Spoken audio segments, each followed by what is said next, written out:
Every day, our attention is under attack. The endless buzz of phones' notifications and scrolling feeds chips away at the one skill that defines the quality of our lives, the ability to focus.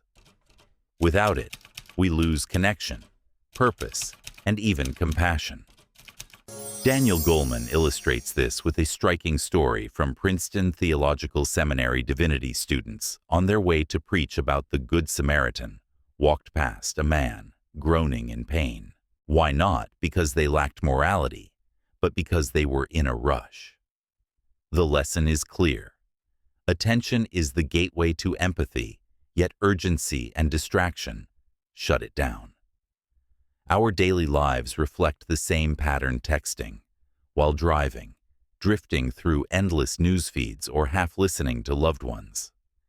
Science shows that constant distraction rewires the brain, weakening our focus. But the opposite is also true. Deliberate practice can rebuild it. Across cultures, from Buddhist mindfulness to modern psychology, one truth echoes. Focus is not just a mental skill. It is a way of living. This audiobook is your invitation to reclaim attention, not as a vague ideal, but as a practical tool to live with clarity, connection, and purpose in a world that never stops pulling you away.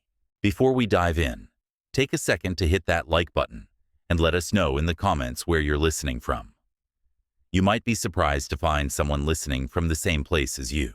Chapter 1. The Siege of Attention. Imagine a river, its waters clear and purposeful, flowing steadily toward the sea of human connection. Yet in our modern age, this river is diverted, its course fragmented by the jagged rocks of distraction. Our attention, that sacred faculty of the mind, is under siege, besieged by a world designed to pull us from the present moment. As Daniel Goleman so vividly illustrates, this crisis of focus shapes our lives in ways both subtle and profound, determining whether we pause to help a stranger or rush past, lost in our own urgency. To understand this siege, we must first explore its origins, its impact, and the path to reclaiming our mental clarity, a journey that intertwines science, spirit, and the shared pulse of humanity. Let us begin with a story, one that Goleman shared, to illuminate the fragility of attention. At the Princeton Theological Seminary, divinity students were given a task: prepare a sermon, some on the parable of the Good Samaritan, the tale of a man who stopped to aid a stranger in need by the roadside. Others were assigned random biblical topics. As each student crossed to another building to deliver their sermon, they encountered a man bent over, moaning in pain. The question was simple, yet profound. Would they stop to help? More intriguingly, would pondering the Good Samaritan's compassion make a difference? The answer was startling. It didn't matter whether they were steeped in the parable's morale. What determined their actions was time pressure. Those hurried, their minds clouded by urgency, passed by the suffering man, blind to his need. This experiment reveals a spectrum of attention, a continuum that begins with noticing, another deepens into tuning into their experience, blossoms into empathy, and when moved by compassion, culminates in action. Yet if we fail to notice, the journey stalls at its outset. This spectrum is the story of our lives. We navigate a world where attention is not merely distracted, but actively besieged. Goleman recounts a moment of personal reckoning driving through the New England countryside. Late for a meeting, he texted to assure others he was on his way. Only later did he learn that texting while driving rivals the danger of drinking and driving, a sobering fact now outlawed in many places. Science backs this up. Studies from the National Highway Traffic Safety Administration show that texting diverts attention from the road for an average of 6 seconds, enough time to travel the length of a football field at highway speeds. This is not mere inattention. It is a gamble with life itself. Goleman's anecdote resonates because it is universal. Who among us has not been seduced by a device, our focus stolen by a notification, a headline, or a fleeting urge to check something just for a moment? Consider another of Goleman's confessions while writing his book. Focus, he would find himself in a creative flow, words pouring forth only to pause, to look up a fact on Google Scholar. A news junkie, he'd open his browser, and the day's headlines would beckon. Before he knew it, 15 or 20 minutes had vanished, his task forgotten. This is the modern condition, a world where our tools, from smartphones to laptops, are engineered to interrupt. Pop-up ads, notifications, and algorithms exploit what neuroscientists call the brain's orienting response, the instinct to shift focus toward novel stimuli. A 2015 study from Microsoft found that the average human attention span had dropped from 12 seconds in 2000 to 8 seconds shorter than that of a goldfish. Our devices, designed to connect us, instead fragment our minds, pulling us from the task at hand to the next shiny distraction, often with the underlying motive of selling us something. This siege has a name, coined in 2007 by Time magazine: Pizzle, a blend of puzzled and pissed off, capturing the sting of being ignored when someone pulls out their BlackBerry, now an archaic relic, and begins typing oblivious to your presence. Goleman notes that Pizzle has faded with the BlackBerry, not because the behavior has vanished, but because it has become the norm. Picture a romantic dinner candlelight, flickering only to see a couple gazing not into each other's eyes, but into their screens. Or a mother holding her toddler, too absorbed in texting to notice her child's plea for attention. Goleman observed this on Martha's Vineyard, sharing a taxi with 7 sorority sisters, each glued to her phone, silent, despite their shared adventure. These moments are not mere anecdotes. They are symptoms of a deeper malaise, a poverty of attention in an age of information wealth. As Nobel Prize winner Herbert Simon presciently wrote in 1977, "Information consumes attention. Hence, a wealth of information creates a poverty of attention." This intentional impoverishment threatens the very connections that make life rich. When Goleman proposed a book on attention to publishers, one responded, "That's wonderful, but could you keep it short, a wry reflection of our collective impatience?" Yet this crisis is not merely personal. It is cultural and social, rooted in systems that prioritize speed over depth, consumption over contemplation. The philosopher Martin Heidegger warned that technology risks reducing humanity to a standing reserve, a resource to be exploited. Today, our attention is that resource mined by algorithms that thrive on our distraction. To deepen our understanding, let us turn to science. The brain's prefrontal cortex, responsible for executive functions like focus and decision-making, is overwhelmed by constant task switching. A 2014 study in Nature found that multitasking reduces cognitive performance, increasing errors and stress.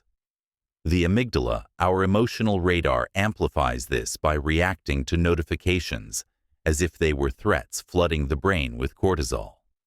This neurological siege erodes our capacity for sustained attention, leaving us frazzled, a term Goleman borrows from a Science Journal article on the neurobiology of stress. Yet neuroplasticity offers hope. Repeated experiences shape the brain, meaning we can train our attention to resist distraction, much as a river can be guided back to its course. Culturally, this siege reflects a shift away from traditions that once nurtured focus. In Zen Buddhism, the practice of zazen sitting meditation cultivates a mind like still water, undisturbed by ripples of distraction. Indigenous cultures such as the Aboriginal peoples of Australia emphasize deep listening to the land and each other, a practice that fosters presence. In contrast, Western consumer culture glorifies instant gratification, training us to seek the next dopamine hit from a like, a retweet, or a new email. Socially, this has fractured our connections. A 2019 study from the Pew Research Center found that 70% of Americans feel distracted by their devices during conversations, eroding trust and intimacy.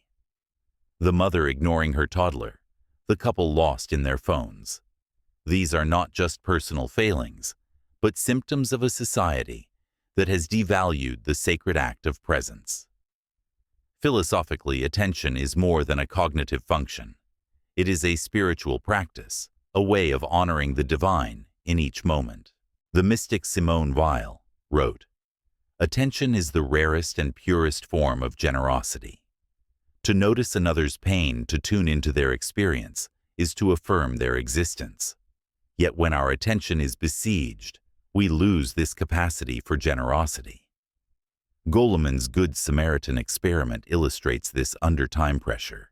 Even those contemplating compassion failed to act. This suggests that attention is not merely a skill, but a moral imperative, a bridge between the self and the other, the material and the divine. To counter this siege, we must become stewards of our attention, cultivating it as a gardener tends a fragile bloom. Mindfulness, rooted in ancient traditions, offers a path. A 2017 meta-analysis in Neuroscience and Biobehavioral Reviews showed that mindfulness meditation strengthens connectivity in the brain's attention networks, improving focus and reducing mind wandering. Simple practices like pausing to breathe deeply before checking a phone can anchor us in the present. Socially, we can resist the culture of distraction by setting boundaries. Goleman shares the story of a couple who lock their phones in a drawer each evening, reclaiming their time together. Collectively, we might advocate for workplaces and schools that prioritize focus, perhaps through digital detox policies or mindfulness curricula. Yet the path is not easy. Our economy thrives on distraction, with tech companies profiting from our fragmented attention. The philosopher Byung-Chul Han argues that we live in a burnout society, where hyperconnectivity exhausts our mental reserves. To resist, we must embrace a radical act of presence, choosing depth over breadth, connection over consumption. Imagine the river of attention, once diverted, now flowing freely, nourishing the soul and the world around it. This chapter is a call to action, an invitation to stand against the siege and reclaim the sacred gift of focus. For in attention lies the power to see, to feel, and to act with compassion, a power that can transform not only our lives, but the very fabric of our shared humanity. As we move forward, we will explore the varieties of attention, the states of flow and frazzle, and the ways we can train this mental muscle. But for now, let us pause and reflect on the siege we face daily. Can we notice the stranger in need, the beauty in a fleeting moment, or are we too hurried, too distracted to care? The choice is ours, and it begins with a single, intentional act of attention. Chapter 2. The Varieties of Attention. Picture an archer standing poised in a tempest, her bow drawn, taut eyes fixed on a distant target. The winds of distraction, howl, sights, sounds, and inner turmoil threaten to pull her aim astray. Yet she steadies her gaze, her mind a still point in the storm. This is the essence of attention, a mental muscle that, when honed, allows us to pierce through the chaos of the world to find clarity, purpose, and connection. In our journey to reclaim this sacred faculty, we must understand its varieties: selective attention, sensory distractors, and emotional distractors, for each shapes our ability to live fully in the present.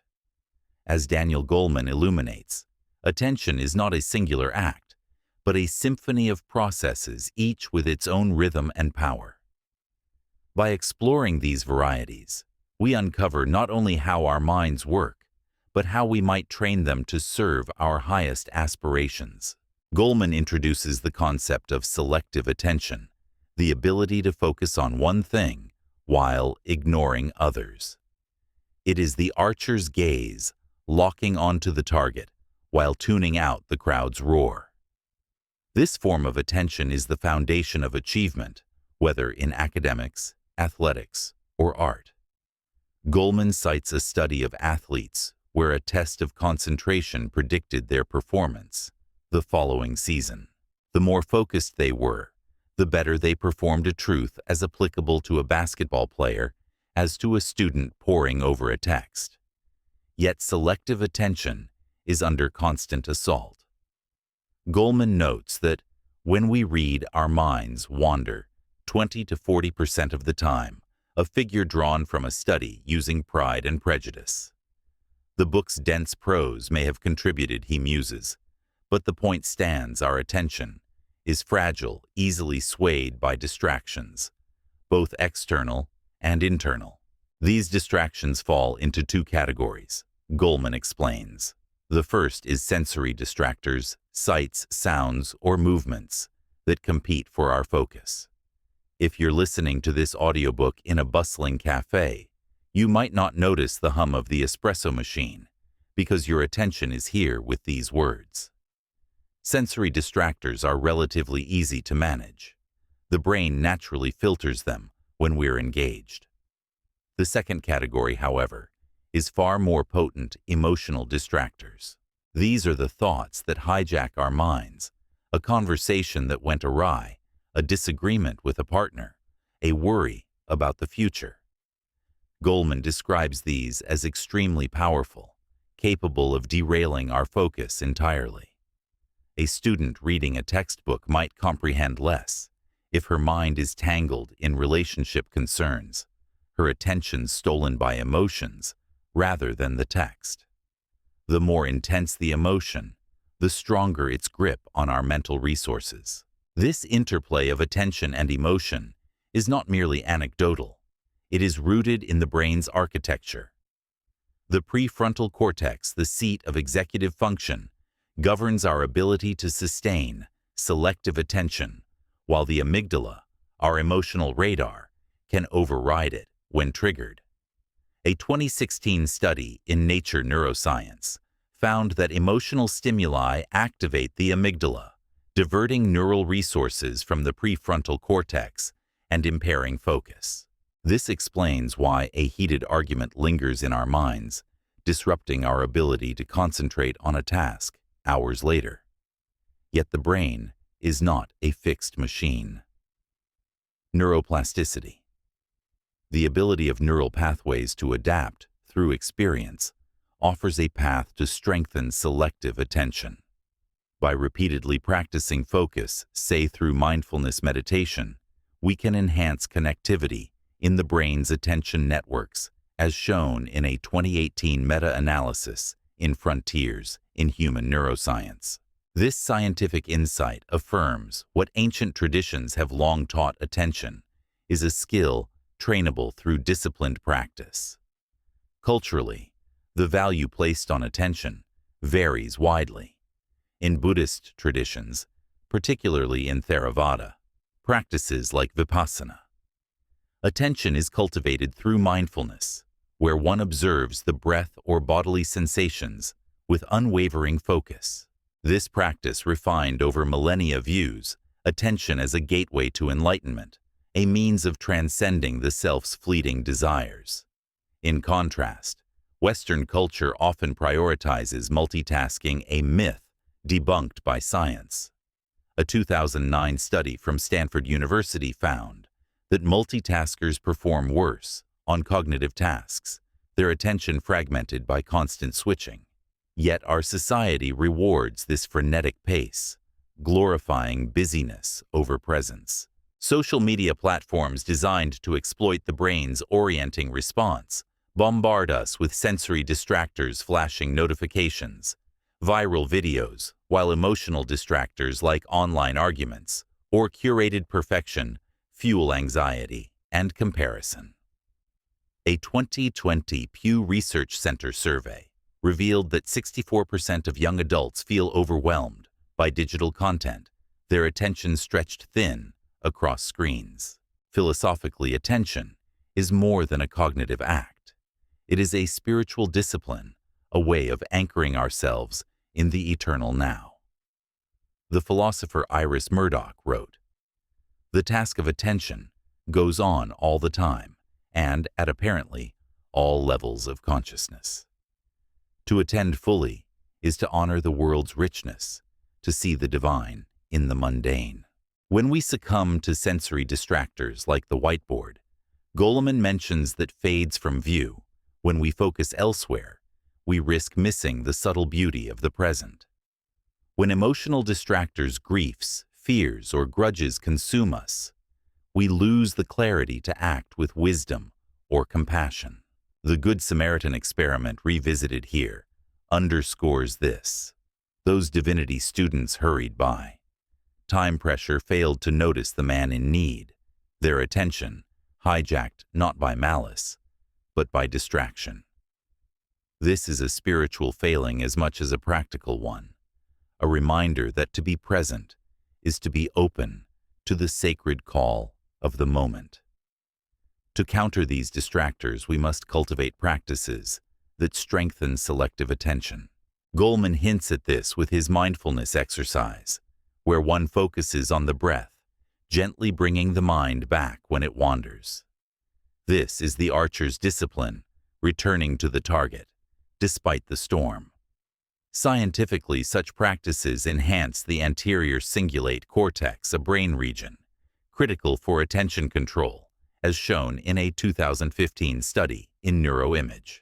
Culturally, we can draw inspiration from traditions like the Japanese tea ceremony, where every gesture is performed with deliberate focus, transforming a simple act into a meditation.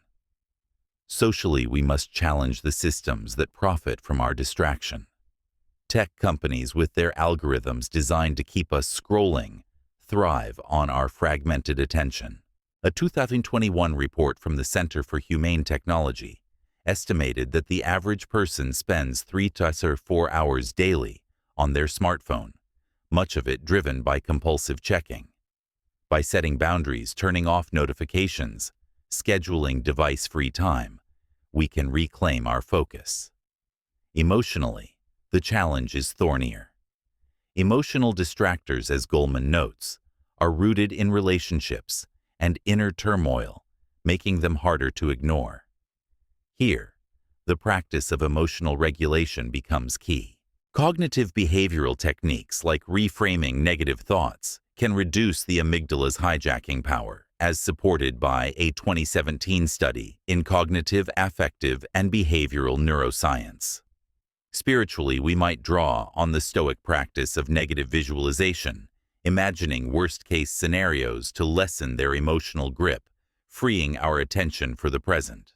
Socially, fostering communities that value deep listening, modeled on practices like the Quaker meeting, where silence invites profound attention, can counter the isolation of digital noise. These strategies, woven together, empower us to navigate the storm of distractions with the archer's precision. Yet the stakes are higher than personal productivity. Attention shapes our capacity for empathy, our ability to see and respond to others. Goleman's spectrum from noticing to empathizing to acting reminds us that without attention, compassion remains dormant. A distracted mind cannot pause to help the stranger. By the roadside cannot hear the unspoken pain in a loved one's voice. This is a call to awaken, to treat attention as a sacred trust. The poet Mary Oliver wrote, "To pay attention, this is our endless and proper work. In a world that scatters our focus, this work is both a rebellion and a revelation, a reclaiming of our humanity." As we continue, we will explore the state of flow, where attention reaches its zenith, and the frazzle of overwhelm, where it falters. But for now, let us hold the image of the archer. Her bow, steady, her gaze unwavering. Can we too train our minds to find the target amidst the storm? Can we choose presence over distraction, depth over fragmentation? The journey begins with understanding the varieties of attention, and it is a journey worth taking for ourselves, for each other, and for the world we long to create. Chapter 3. The Flow State and Performance. Imagine a dancer twirling in perfect harmony with the universe, her movements seamless, her mind dissolved into the rhythm of the moment. This is the state of flow where attention becomes a sacred dance, an unbroken thread weaving skill, purpose, and joy into a tapestry of transcendence. In this chapter, we explore the pinnacle of attention flow, the state where our focus is so complete that the self fades, leaving only the task at hand. As Daniel Goleman illuminates, flow is not merely a psychological state, but a gateway to peak performance, a moment when our abilities align perfectly with the demands before us. Through science, culture, and spiritual reflection, we will uncover how flow elevates us, why modern life disrupts it, and how we might cultivate this divine state to live more fully in our potential. Goleman introduces flow through a vivid schematic, an upside-down U mapping performance against brain activity, particularly stress hormones like cortisol and adrenaline. At the peak of this curve lies flow, where attention is utterly absorbed, reaching what he calls 110%. Researchers discovered flow by asking experts, basketball players, ballerinas, neurosurgeons, to describe moments when they outdid themselves, surpassing even their own expectations. Across domains, the accounts converged on a singular state, complete immersion, where time dissolves and the task becomes effortless. Goleman shares the story of a neurosurgeon performing a complex operation so engrossed that he failed to notice rubble falling from the ceiling of the operating theater. What happened, he asked afterward. Stunned to learn, the roof had partially collapsed. Such is the power of flow attention, so unbreakable that the world fades, leaving only the act itself. This state is not merely anecdotal. It is grounded in neuroscience. Flow occurs when the brain's prefrontal cortex and reward systems, particularly dopamine pathways, synchronize perfectly. A 2014 study in Frontiers in Psychology found that during flow, the brain enters a state of hypofrontality, where self-conscious thought diminishes, allowing automatic, skillful action. Dopamine, the neurotransmitter of reward, surges, creating a sense of joy and motivation. This explains why flow feels good. As Goleman notes, it's a state of interpersonal resonance, akin to rapport, where two people's movements seem choreographed by invisible oscillators, brain cells that govern synchrony. He describes this in the context of a first kiss, where oscillators ensure two skulls meet at the right velocity, a whimsical yet profound reminder of attention's role in survival and connection. Yet flow is fragile, easily disrupted by the demands of modern life. Goleman contrasts flow with frazzle, the state of overwhelm, where stress hormones flood the brain, scattering attention. Flow requires a delicate balance, a challenge that stretches our skills without tipping into anxiety, and support that prevents disengagement. The neurosurgeon's story illustrates this. His focus was so intense that external chaos went unnoticed, yet too much pressure could have pushed him into frazzle. A 2019 study in Nature Human Behavior found that optimal performance occurs when stress is moderate, aligning with Goleman's upside-down U. Too little engagement, and we languish in boredom. Too much, and we collapse under pressure. Flow, then, is a tightrope walk, demanding both skill and presence. Culturally, flow has long been revered, though named differently.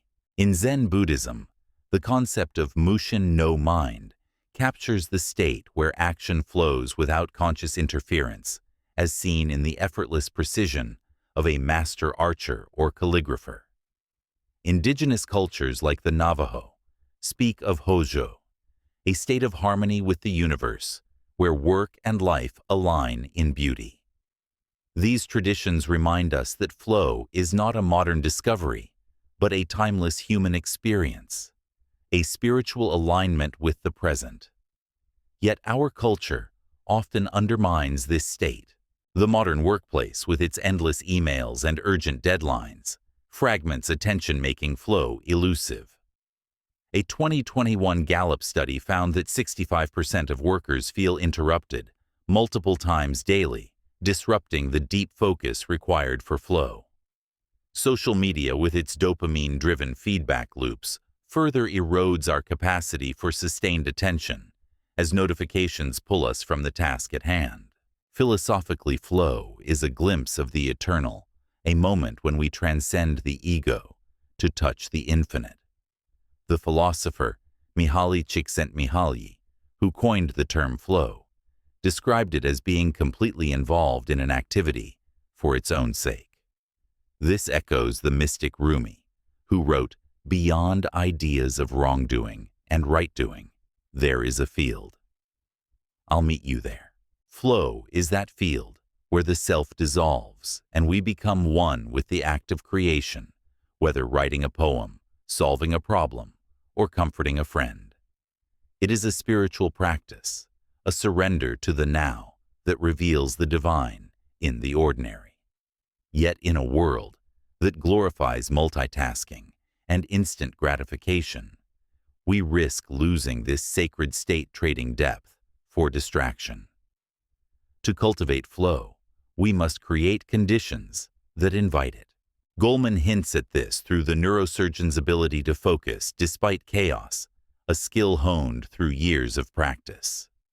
Scientifically, flow is more likely when tasks match our skill level, a concept known as the flow channel. A 2017 study in Journal of Occupational and Organizational Psychology found that employees who set clear goals and receive immediate feedback, hallmarks of flow, report higher job satisfaction and productivity. Practically, we can foster flow by minimizing distractions, silencing phones, carving out uninterrupted time, or using techniques like the Pomodoro method, which structures work into focused intervals. Goleman's mindfulness exercise, where one observes the breath and gently redirects a wandering mind, strengthens the neural circuits for sustained attention, as shown in a 2018 study in Neuroimage. Culturally, we can draw on practices like the Japanese concept of ichigo ichi, the art of treasuring each moment as a once-in-a-lifetime encounter. This mindset invites flow by encouraging us to immerse fully in the present, whether in a conversation or a creative task. Socially, we must challenge the systems that disrupt flow. Workplaces can adopt policies like focus hours, where interruptions are minimized, as trialed by companies like Intel, with reported productivity gains. Schools can teach students to enter flow through project-based learning, where tasks are engaging and skill-appropriate, fostering a love for deep work.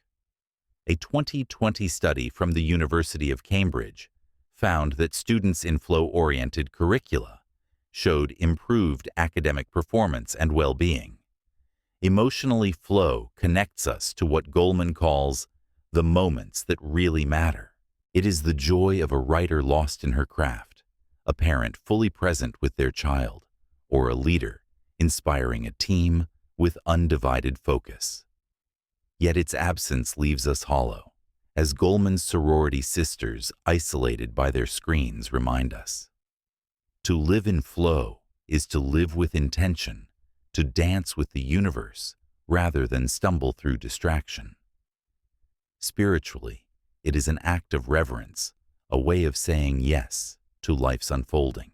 As we move forward, we will explore the frazzle of overwhelm, where attention falters, and the inner focus that anchors our ethical compass. But for now, let us hold the image of the dancer twirling in harmony and ask, can we carve out space for flow in our lives? Can we choose presence over chaos, depth over distraction? The answer lies in our willingness to embrace attention as a sacred act, a dance that elevates us to our highest potential. Chapter 4. The Frazzle of Overwhelm. Envision a stormy sea, waves crashing wildly, a lone ship tossed by the unrelenting fury of the tempest. This is the mind in a state of frazzle, where attention scatters like spray, lost to the churn of stress and distraction. In our exploration of attention's sacred power, we now confront its shadow, overwhelm, a condition where the mind besieged by too much to do and too little time falters under the weight of emotional and cognitive demands. As Daniel Goleman illuminates, this state, termed frazzle in a Science Journal article, arises when stress hormones like cortisol and adrenaline flood the brain, diverting focus from the task at hand to the source of our distress. Through science, culture, and spiritual reflection, we will unravel the neurobiology of frazzle, explore its societal roots, and discover paths to calm the storm, restoring our attention to its rightful course. Goleman describes frazzle as the low point of the performance curve, an upside-down U, where high stress hormones sabotage our ability to focus. Unlike the flow state where attention is a seamless dance, frazzle is a state of mental chaos, where we can't stop ruminating on what's upsetting us. A poignant example from Goleman's talk is a Harvard survey of 2,500 people using an iPhone app that pinged them randomly, asking, "What are you doing now?" and "What are you thinking about?" The results were striking. 50% of the time, our minds wander, disconnected from the present task. The activity with the highest focus was unsurprisingly making love, though Goleman humorously questions who responds to a survey in such moments. The lowest focus occurred during commuting, working at a computer, and general work tasks, where attention drifts to worries, regrets, or anxieties. This mind-wandering, Goleman explains, is the enemy of focus, a hallmark of frazzle, where emotions hijack our mental resources. The power of emotions to guide attention is profound. Goleman notes that when emotions are too strong, they dominate, pulling us away from the present. A student fretting over a recent argument cannot fully absorb a lecture. A worker obsessing over a looming deadline misses the nuances of a meeting. This is not mere distraction, but a neurological hijacking. A 2017 study in Nature Reviews Neuroscience explains that the amygdala, the brain's emotional alarm system, activates under stress, overriding the prefrontal cortex's executive control. Cortisol released during stress impairs working memory and attention, as shown in a 2019 meta-analysis in psychoneuroendocrinology. This creates a vicious cycle. Stress begets distraction, which amplifies stress, plunging us deeper into frazzle. Goleman's term, drawn from the neurobiology of stress, captures this state where we are not present, but lost in a loop of worry. Yet frazzle is not inevitable. The brain's plasticity offers hope. Neuroscientific research, such as a 2020 study in Journal of Neuroscience, shows that practices like mindfulness meditation can reduce amygdala reactivity, strengthening the prefrontal cortex's ability to regulate attention. This aligns with Goleman's brief mention of mindfulness as a tool to counter distraction, a practice we will expand upon here. By repeatedly bringing the mind back to the present, say to the sensation of breath, we can rewire neural pathways, calming the stormy sea of overwhelm.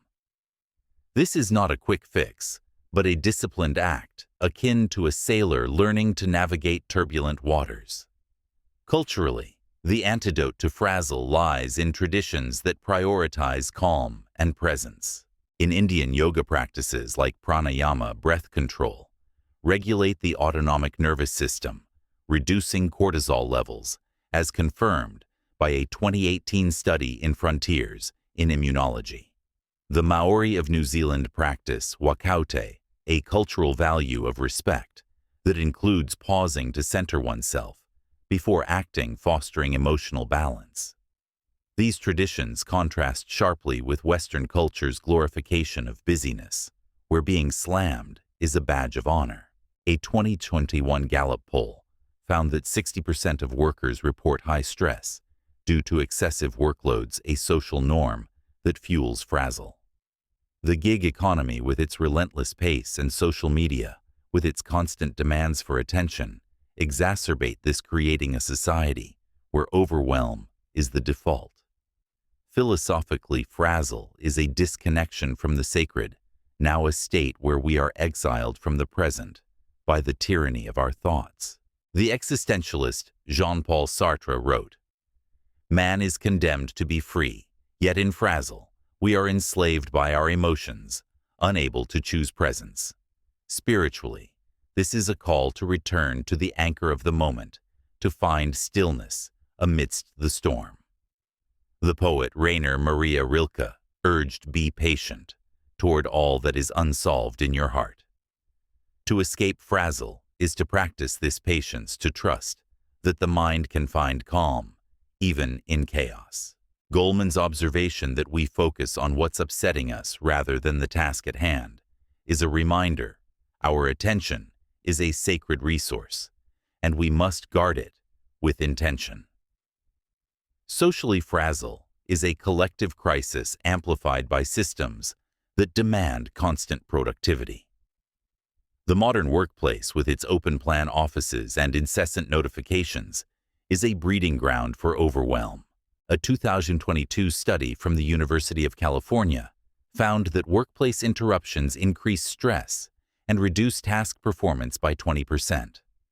Schools, too, contribute, as Goleman notes, with an 8th grade teacher's lament that students struggle to focus on complex texts due to digital distractions.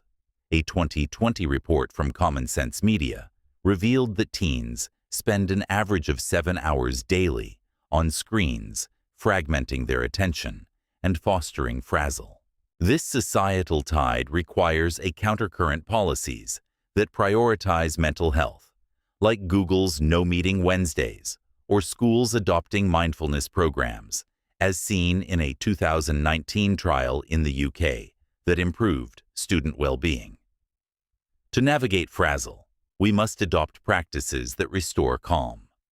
Goleman's mindfulness exercise, focusing on the breath and gently redirecting a wandering mind, is a start. Scientifically, this strengthens the anterior cingulate cortex, enhancing attention control, as shown in a 2018 study in Neuroimage. Practically, listeners can try box breathing: inhale for 4 counts, hold for 4, exhale for 4, and hold again, a technique used by Navy SEALs to reduce stress.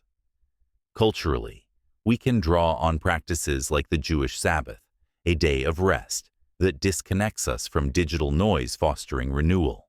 Socially, we can advocate for environments that support focus, like device-free family dinners, as Goleman's couple who lock away their phones exemplifies. Emotionally, escaping frazzle means reclaiming agency over our inner world.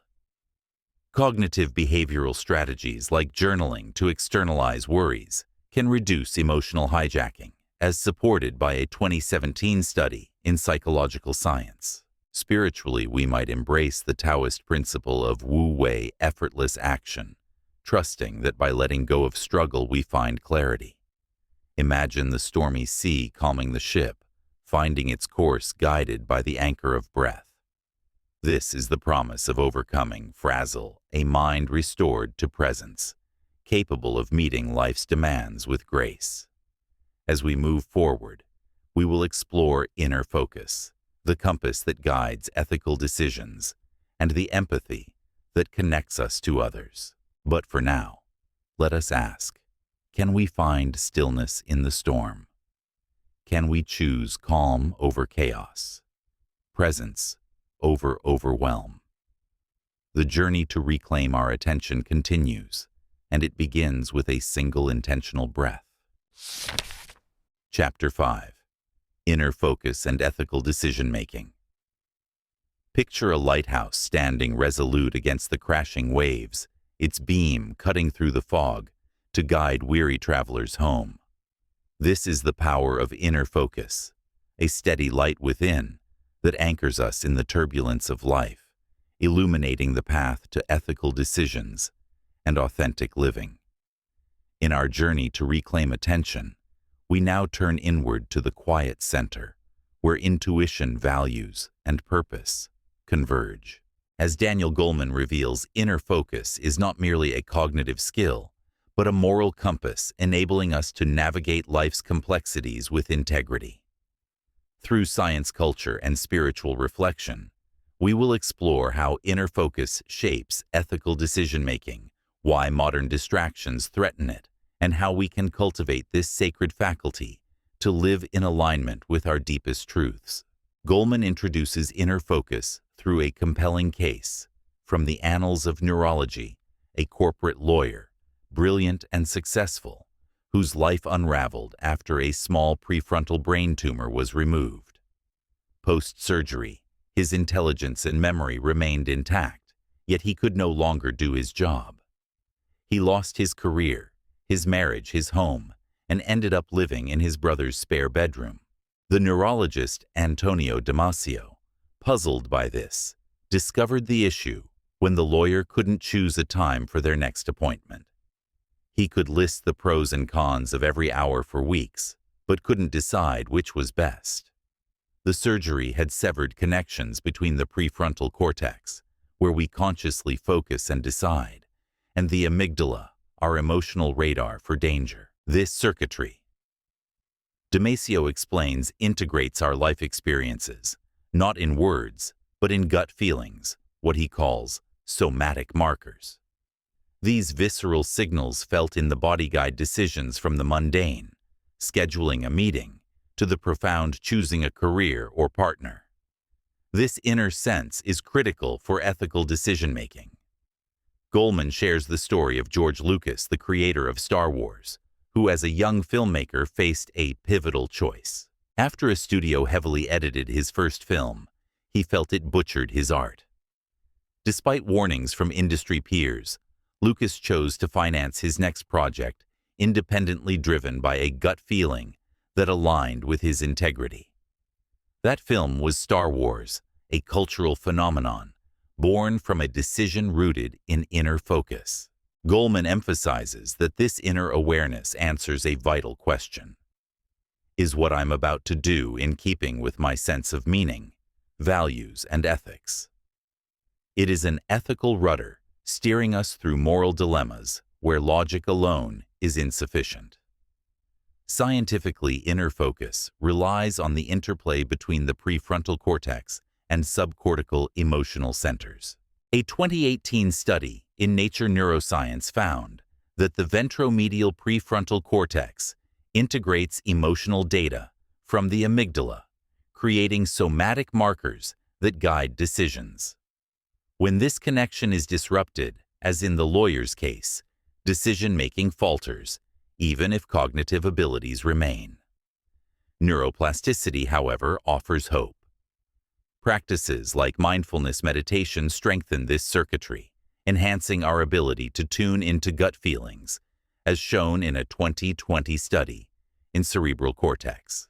This aligns with Goleman's advocacy for attention training, which we will expand upon as a means to bolster inner focus. Culturally, inner focus is revered in traditions that prioritize self-awareness.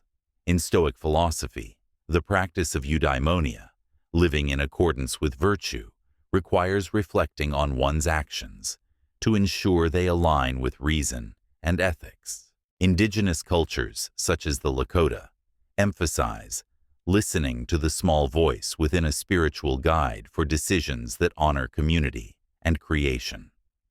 In contrast, modern Western culture often drowns this voice with noise.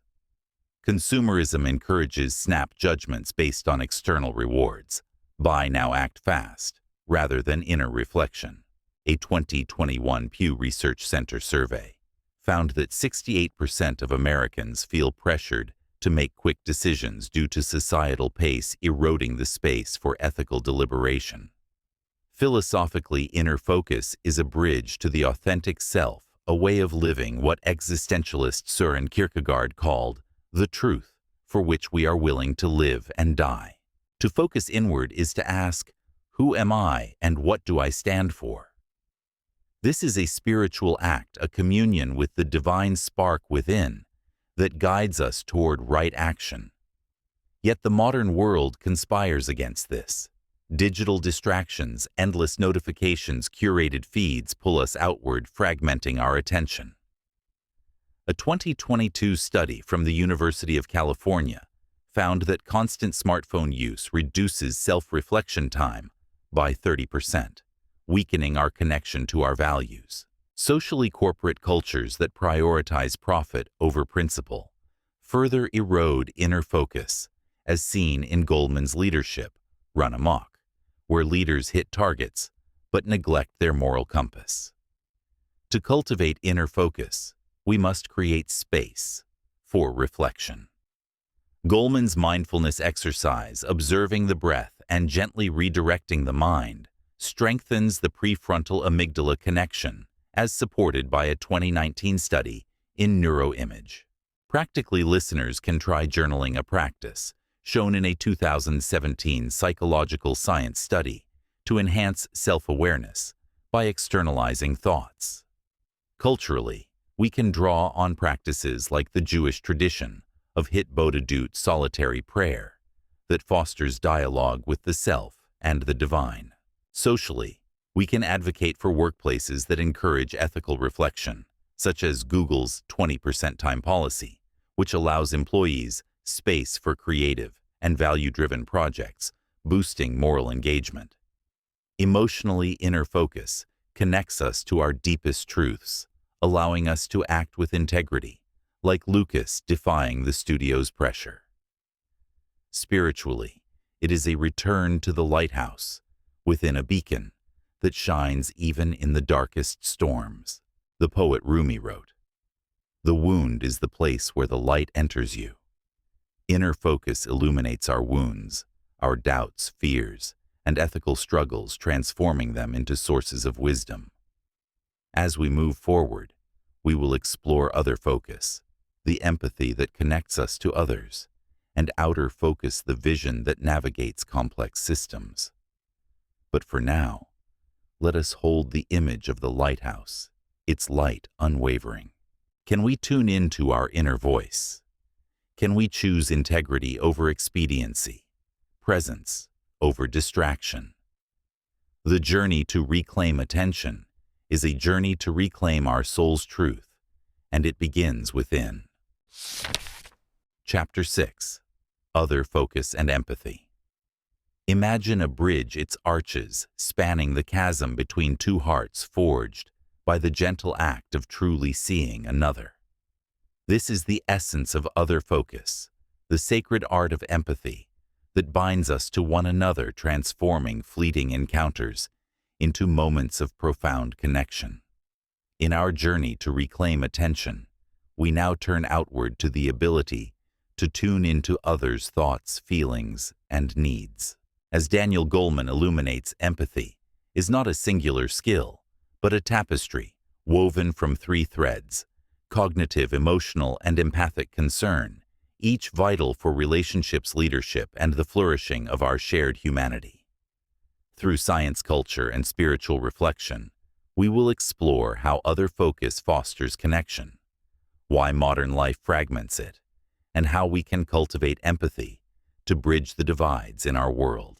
Goleman introduces other focus through the lens of empathy, a cornerstone of effective leadership and meaningful relationships. He identifies three kinds of empathy, each distinct yet interwoven. Cognitive empathy is the ability to understand how another thinks, their mental models, their perspective on the world. Leaders with strong cognitive empathy communicate in ways that resonate, mobilizing others by speaking to what matters to them. Goleman cites studies showing that such leaders elicit better than expected performance as they align tasks with people's intrinsic motivations. Emotional empathy. The second kind is an immediate felt sense of another's emotions, a visceral connection to their joy or pain. This is essential for true understanding.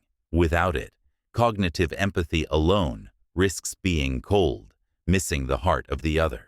The third kind, empathic concern, goes further. Not only do I understand your thoughts and feel your emotions, but I am predisposed to help if you need it. Leaders who embody all three kinds inspire loyalty, creating teams that thrive on trust and connection. Goleman illustrates the perils of incomplete empathy with the concept of leadership run amok, drawn from a Harvard Business Review article. These are leaders who excel in cognitive empathy, hitting targets with precision, but lack emotional empathy or empathic concern. They achieve results at the cost of morale, leaving teams demoralized and disengaged. Such leaders, Goleman notes, may understand strategies but fail to care about the human cost, driving people to burnout or departure. In contrast, leaders with all three empathies foster environments where people feel seen and valued their loyalty, a testament to the power of other focus. This is not limited to leadership. It applies to all relationships, parent and child, friend and friend, where empathy transforms fleeting interactions into lasting bonds. The science of empathy reveals its roots in the brain's architecture. Mirror neurons discovered in the 1990s fire when we observe another's actions or emotions, allowing us to mirror their experience. A 2019 study in Nature Neuroscience found that mirror neurons in the premotor cortex and insula enable emotional empathy, creating a neural bridge between self and other. Cognitive empathy, meanwhile, relies on the temporoparietal junction, which processes perspective-taking, as shown in a 2021 Journal of Cognitive Neuroscience study. Empathic concern activates the anterior cingulate cortex, driving prosocial behavior. Yet these neural pathways are vulnerable to disruption. Chronic stress or digital overload can dampen empathy, as a 2020 psychological science study found reducing activity in these regions when we're distracted. Neuroplasticity, however, offers hope. Empathy can be trained through practices like active listening, which strengthens these circuits, as demonstrated in a 2018 Frontiers in Psychology study. Culturally, empathy is a universal value, though expressed uniquely. In African Ubuntu philosophy, the principle "I am, because we are" emphasizes collective identity, fostering empathic concern through community rituals. In Confucian traditions, Ren benevolence guides interactions with empathy as a moral duty. These contrast with Western individualism, which often prioritizes self over other. Social media, while connecting us globally, can erode empathy by reducing interactions to likes and comments, devoid of emotional depth. A 2022 Pew Research Center survey found that 59% of teens feel social media makes them less empathetic, as curated personas replace authentic connection. This societal shift fragments other focus, leaving us isolated in a hyper-connected world. Philosophically, empathy is a spiritual act, a recognition of the divine in another. The philosopher Emmanuel Levinas wrote, "The face of the other demands responsibility. To focus on another is to answer this call to affirm their humanity." Yet modern distractions, Goleman's image of couples staring at phones instead of eyes, sever this connection. Spiritually, empathy is a bridge to the eternal, a moment when we transcend the self to meet the other in the sacred now. The poet John Donne's words, "No man is an island," remind us that our humanity is interwoven, dependent on the empathy we extend and receive. To cultivate other focus, we must practice intentional presence. Goleman's call to turn away from screens and give full attention to the person before us is a start. Scientifically active listening, paraphrasing, and reflecting another's words enhances empathy, as shown in a 2017 Journal of Social Psychology study. Practically, listeners can try empathic mirroring, repeating a speaker's emotions to validate their experience. Culturally, we can draw on practices like the Native American talking circle, where each person speaks without interruption, fostering deep listening. Socially, we can advocate for environments that prioritize connection, schools teaching empathy through role-playing workplaces, fostering team building without screens. A 2020 study from the Greater Good Science Center found that empathy training in schools increased pro-social behavior by 25%. Emotionally, empathy heals both giver and receiver, as Goleman's urban saint bus driver illustrates spreading ripples of kindness through a prickly city. Spiritually, it is a return to the bridge, a commitment to see and be seen. As we move forward, we will explore outer focus, the vision that navigates systems, and the training of attention as a mental muscle. But for now, let us hold the image of the bridge, its arches open to connection. Can we listen deeply to another? Can we choose empathy over distraction, presence over isolation? The journey to reclaim attention is a journey to reclaim our shared humanity, and it begins with the heart's open gaze. Chapter 7. Outer Focus and Strategic Thinking. Envision a telescope, its lens trained on the vast horizon, revealing patterns and possibilities invisible to the naked eye.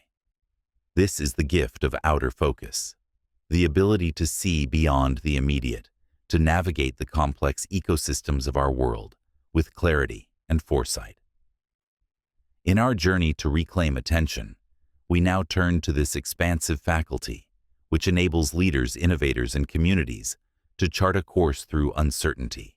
As Daniel Goleman illuminates, outer focus is the cornerstone of strategic thinking, allowing us to sense emerging trends, anticipate challenges, and align actions with a greater purpose. Through science, culture, and spiritual reflection, we will explore how outer focus shapes effective strategy, why modern systems often blind us to it, and how we can cultivate this visionary lens to create a future that serves the common good. Goleman introduces outer focus as essential for leadership, particularly in formulating strategy. It requires understanding the ecosystem within which an organization operates, its competitors' markets, and societal currents.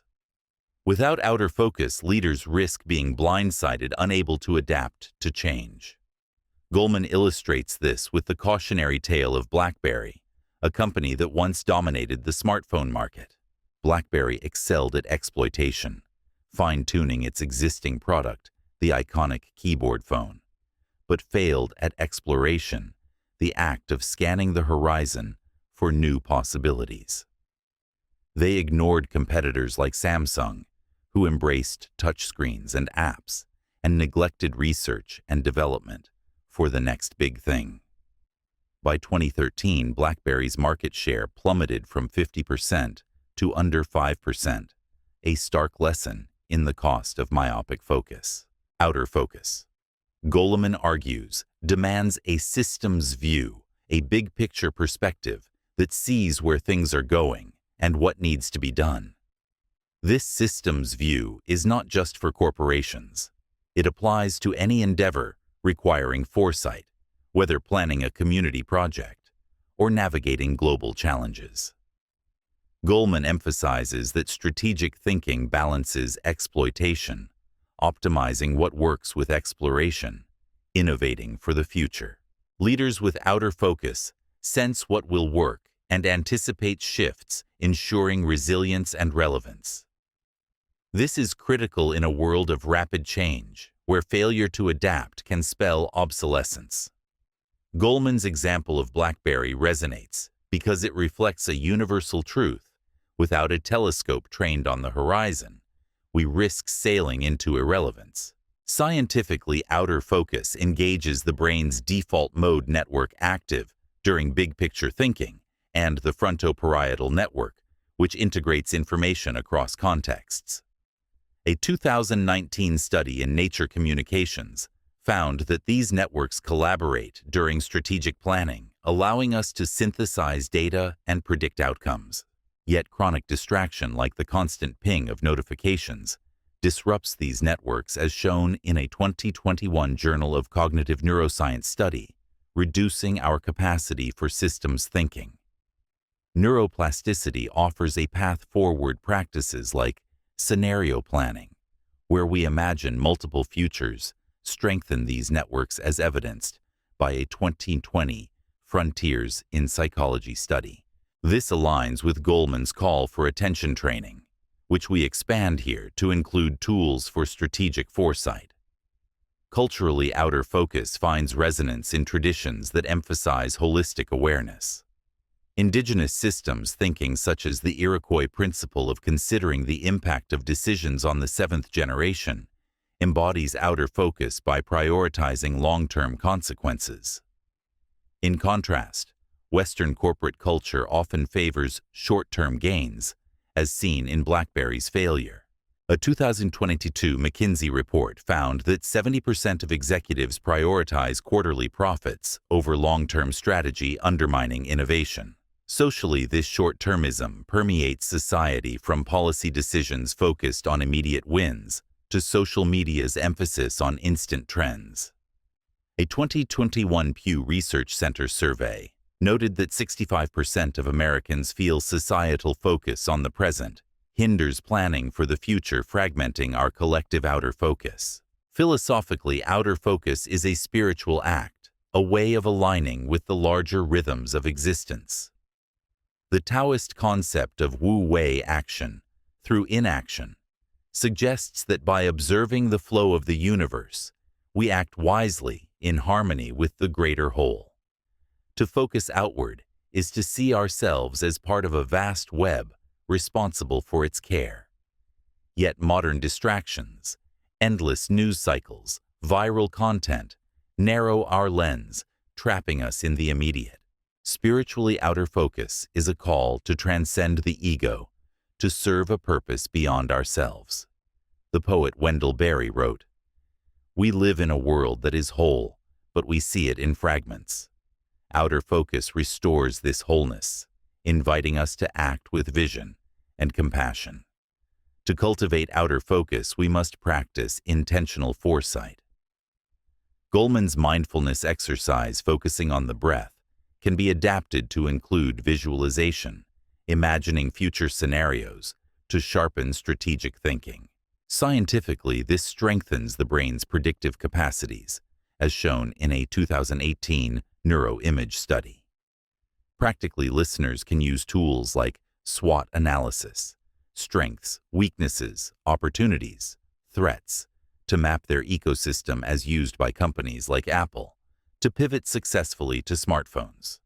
Culturally, we can draw on practices like the Maori Hui, a communal meeting to envision collective futures, fostering shared outer focus. Socially, we can advocate for policies that prioritize long-term thinking, sustainability initiatives, education reform, countering the tyranny of the urgent. Emotionally, outer focus connects us to a sense of purpose, as seen in leaders like Steve Jobs, who envisioned the iPhone by seeing beyond the present. Spiritually, it is a telescope to the divine, revealing our place in the cosmic order. As we move forward, we will explore training attention as a mental muscle and its role in childhood development. But for now, let us hold the image of the telescope scanning the horizon. Can we see beyond the immediate? Can we choose vision over myopia, purpose over distraction? The journey to reclaim attention is a journey to shape a future worthy of our highest aspirations. Chapter 8. training the mental muscle of attention. Envision a garden, its soil rich with potential, where each deliberate act of care, pruning, watering, tending, brings forth vibrant blooms. This is the mind's capacity for attention, a mental muscle strengthened through disciplined practice, capable of transforming chaos into clarity. In our journey to reclaim this sacred faculty, we now explore how to train attention. Cultivating it, as a gardener, nurtures life. As Daniel Goleman illuminates, attention is not a fixed trait, but a skill honed through exercises that fortify neural pathways, much like repetitions in a gym build physical strength. Through science, culture, and spiritual reflection, we will uncover how to strengthen this muscle, why modern distractions weaken it, and how we can empower ourselves and future generations to wield attention with purpose and grace. Goleman introduces attention as a mental muscle, drawing on a simple yet profound exercise. Sit straight, close your eyes, and focus on your breath, observing each inhale and exhale. When the mind wanders, as it inevitably does, gently bring it back, starting anew with the next breath. This act of redirection, Goleman explains, is the rep that strengthens attention. A study at Emory University supports this, showing that mindfulness enhances connectivity in the brain's attentional circuitry, particularly the anterior cingulate cortex. Goleman notes that we rarely exercise this muscle intentionally, relying instead on external stimuli to grab our focus. Our economy, he observes, thrives on this, with new fashions or gadgets triggering the brain's orienting response, a neurological reflex to novelty that marketers exploit.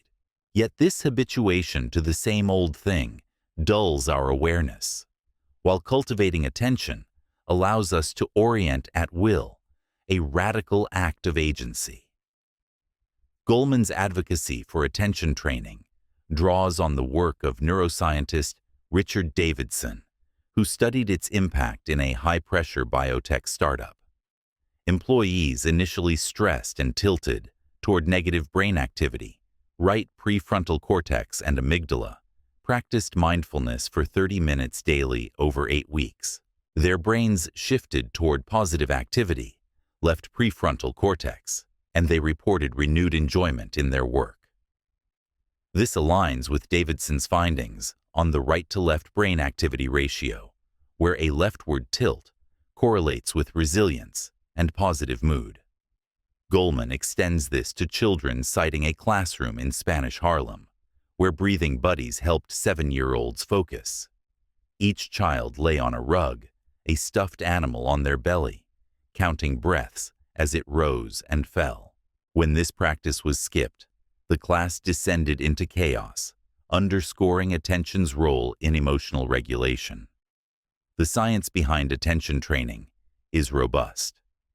A 2018 meta-analysis in Neuroscience and Biobehavioral Reviews found that mindfulness strengthens the prefrontal cortex, enhancing focus and reducing amygdala-driven emotional reactivity. This dual benefit, improved attention and calmer emotions, is a twofer, as Goleman calls it, rooted in overlapping neural circuits. Neuroplasticity ensures that repeated practice reshapes the brain, as seen in a 2020 Journal of Neuroscience study, showing increased connectivity in attention networks after just 4 weeks of mindfulness. Yet modern life challenges this. A 2021 report from the Center for Humane Technology notes that the average person checks their phone 96 times daily, fragmenting attention and weakening its neural foundations. This constant interruption, designed to exploit our orienting response, makes intentional training essential. Culturally, attention training is deeply rooted in ancient practices. In Vipassana, meditation, a cornerstone of Theravada Buddhism, practitioners observe sensations with unwavering focus, cultivating a mind like still water. The Japanese practice of shikantaza, just sitting, emphasizes pure presence, free from distraction. These traditions, refined over millennia, offer sophisticated methods that Western science is only beginning to understand. In contrast, Western culture often prioritizes external stimulation, with media and technology vying for our focus. A 2022 Pew Research Center survey found that 70% of adults feel their attention is hijacked by devices, undermining the discipline needed for training. Indigenous cultures, like the Aboriginal concept of dadiri, deep listening to land and community, model attention as a communal act, fostering both focus and connection. Philosophically, training attention is a spiritual quest, a return to the sacred now. The mystic Meister Eckhart wrote, "The most important hour is always the present. To train attention is to honor this truth, to dwell fully in each moment as a divine encounter." Yet modern distractions, notifications, multitasking pull us from this presence, fragmenting our experience. Spiritually, attention is a garden requiring daily cultivation to flourish. The poet Mary Oliver's call to pay attention is a reminder that this practice is our endless and proper work, a way of aligning with the eternal through the mundane. Socially, the need for attention training is urgent, especially for children. Goleman cites an 8th grade teacher who noticed students struggling to read complex texts, like Edith Hamilton's mythology, attributing it to digital distractions. A 2020 Common Sense Media report found that teens spend over 7 hours daily on screens, eroding their ability to sustain focus. This impacts brain development, as neuroplasticity dictates that repeated experiences shape neural pathways. If children are constantly distracted, circuits for attention weaken while focused practices strengthen them. Goleman's Breathing Buddies example shows how early interventions can build these circuits, enhancing both focus and emotional regulation. To train attention, we must adopt intentional practices. Goleman's breath exercise is a start, supported by science, showing its efficacy.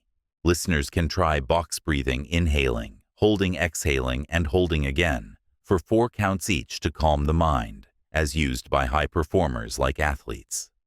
Culturally, we can draw on practices like the Jewish Hitbodedut, a solitary meditation that fosters inner focus. Socially, we can advocate for systemic change, schools integrating mindfulness curricula, as seen in a 2019 UK trial that improved student focus by 20%, or workplaces adopting focus hours, like Microsoft's experiment that boosted productivity. Emotionally training attention restores agency, freeing us from the tyranny of distraction. Spiritually, it is a return to the garden, where each moment of presence blooms into clarity and connection. As we move forward, we will explore attention's role in childhood and social-emotional learning, shaping the minds of future generations. But for now, let us hold the image of the garden, its blooms vibrant through our care. Can we tend our attention with discipline? Can we choose presence over distraction, clarity over chaos? The journey to reclaim attention is a journey to cultivate our mind's potential, and it begins with a single, mindful breath. Chapter 9. Attention in Childhood and Social-Emotional Learning. Picture a canvas fresh and unblemished, awaiting the brushstrokes of experience to shape its form. This is the mind of a child, a delicate masterpiece in the making, molded by the interplay of attention and emotion. In our journey to reclaim the sacred faculty of attention, we now turn to childhood, where the seeds of focus, empathy, and resilience are sown. As Daniel Goleman illuminates, the developing brain is profoundly shaped by repeated experiences, making early attention training and social-emotional learning, SEL, critical for lifelong well-being. Through science, culture, and spiritual reflection, we will explore how attention shapes young minds. why modern distractions threaten this process, and how we can nurture children to wield their focus with wisdom and compassion, painting a future vibrant with possibility. Goleman emphasizes the urgency of fostering attention in children, noting that the brain, the last organ to mature, continues developing into the mid-20s. Neuroplasticity. The principle that repeated experiences shape neural pathways means that childhood is a critical window. If a child practices empathy, the circuitry for compassion grows. If they train attention, the networks for focus strengthen. Goleman shares a poignant example from a Spanish Harlem classroom where 7-year-olds in a poverty-stricken neighborhood practiced breathing buddies. Each child lay on a rug, a stuffed animal on their belly, counting breaths as it rose and fell, 1, 2, 3, on the inhale, 1, 2, 3, on the exhale. This simple exercise, mirroring Goleman's mindfulness practice, strengthened their attention and calmed their emotions. When skipped due to scheduling, the class descended into chaos, underscoring its impact. In this tough environment where one child arrived shaken after witnessing a shooting, such practices offered a lifeline, fostering focus amidst trauma. Goleman also highlights the marshmallow test, a legendary study where 4-year-olds at Stanford faced a dilemma: eat 1 marshmallow now or wait for 2 later. Some gobbled it instantly, while others distracted themselves to wait. 14 years later, those who waited showed better peer relationships and a 210-point advantage on SAT scores, despite coming from high-achieving families. This test measures cognitive control, the ability to delay gratification and manage impulses, a skill Goleman links to attention. A New Zealand study reinforced this, tracking children from ages 4 to 8, and finding that cognitive control predicted financial success and health in their 30s, independent of IQ or socioeconomic status. Goleman advocates for SEL, which integrates self-awareness, emotional regulation, and empathy into education, enhancing children's ability to focus and connect. SEL's impact is vivid in a New Haven classroom where a stoplight poster red, yellow, green teaches emotional regulation. Stop when upset, calm down, think before acting. This simple framework empowers children to lengthen the gap between impulse and action, a hallmark of maturity. Goleman shares a story of an 11-year-old boy, pudgy and unathletic, facing mockery from peers before a soccer game. Instead of fighting, he took a breath, acknowledged his weakness in sports, but his strength in art, and disarmed his critics with vulnerability.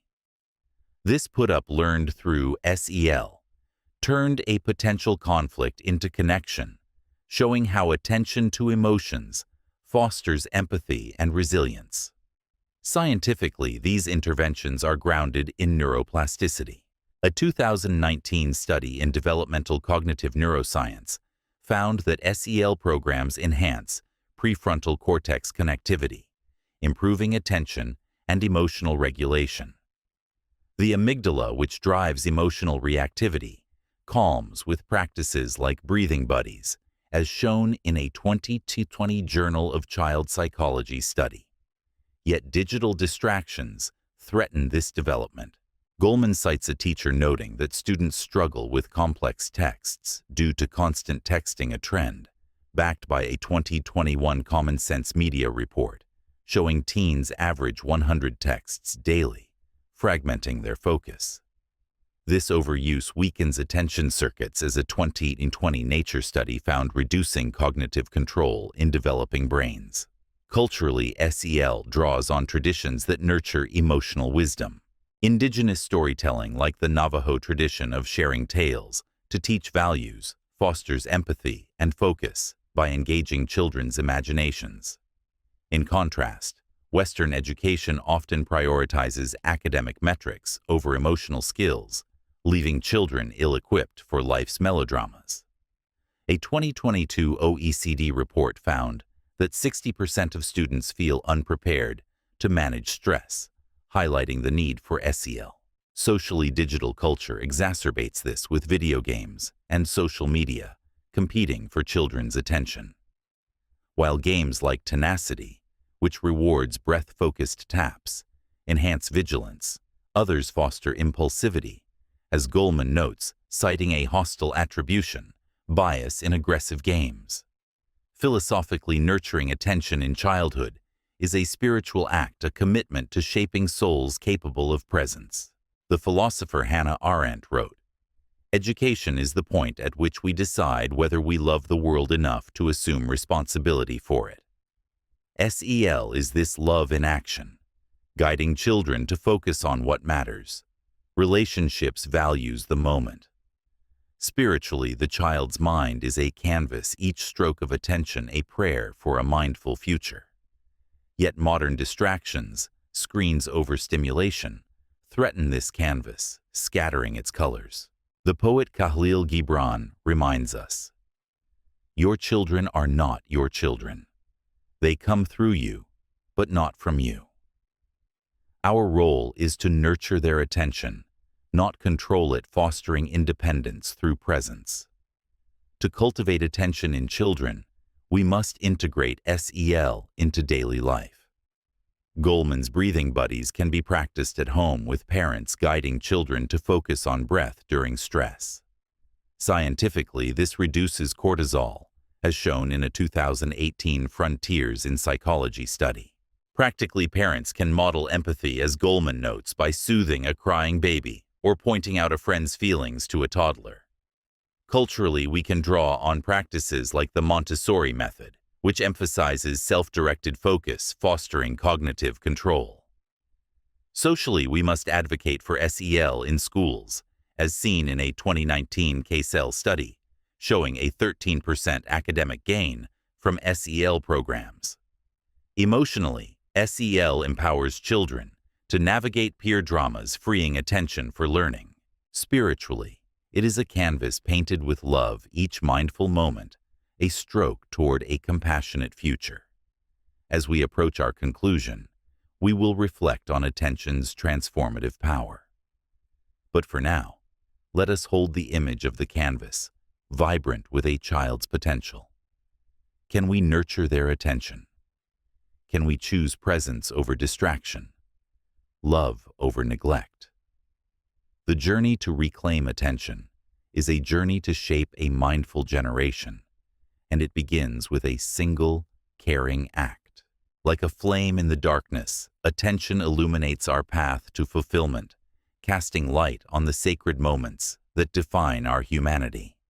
As Daniel Goleman shared, this precious faculty transforms lives, from the urban Saint bus driver who spread ripples of kindness through a weary city to Mathieu Ricard, whose calm presence soothed an agitated professor in mere minutes. Their stories remind us that attention is contagious, a gift that uplifts both giver and receiver. Science affirms this mirror neurons enable emotional contagion, as a 2019 Nature Neuroscience study shows spreading positivity when we focus fully on another. Yet our world fragments this flame with screens and haste, dimming its glow. Culturally, practices like Ubuntu teach us that connection is our essence. Socially, we must counter distraction with mindful spaces. Philosophically, attention is an existential act, a choice to live intentionally, as Sartre urged, embracing freedom through presence. Spiritually, it is a flame of the divine kindled in each mindful glance, each compassionate act. Let us commit to nurturing this flame in our hearts, our children, our communities.